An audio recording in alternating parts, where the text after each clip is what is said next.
شروع اللہ کا نام لے کر جو بڑا مہربان نہایت رحم والا ہے۔ اے پیغمبر صلی اللہ علیہ وآلہ وسلم، اپنے پروردگار عالی شان کے نام کی تسبیح کرو، جس نے انسان کو بنایا، پھر اس کے اعضاء کو درست کیا، اور جس نے اس کا اندازہ ٹھہرایا، پھر اس کو رستہ بتایا، اور جس نے چارہ اگایا، پھر اس کو سیاہ رنگ کا کوڑا کر دیا۔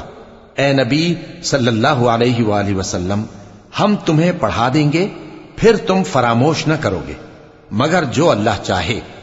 وہ کھلی بات کو بھی جانتا ہے اور چھپی کو بھی، اور ہم تم کو آسان طریقے کی توفیق دیں گے، سو جہاں تک نصیحت کے نافع ہونے کی امید ہو نصیحت کرتے رہو۔ جو خوف رکھتا ہے وہ تو نصیحت حاصل کرے گا، اور بے خوف بدبخت اس سے کترائے گا۔ جو بڑی تیز آگ میں داخل ہوگا، پھر وہاں نہ مرے گا اور نہ جیے گا۔ بے شک وہ مراد کو پہنچ گیا جو پاک ہوا، اور اپنے پروردگار کا نام لیتا رہا اور نماز پڑھتا رہا۔ بات یہ ہے کہ تم لوگ تو دنیا کی زندگی کو ترجیح دیتے ہو، حالانکہ آخرت بہت بہتر اور ہمیشہ باقی رہنے والی ہے۔ یہی بات پہلے صحیفوں میں بھی درج ہے، یعنی ابراہیم اور موسیٰ کے صحیفوں میں۔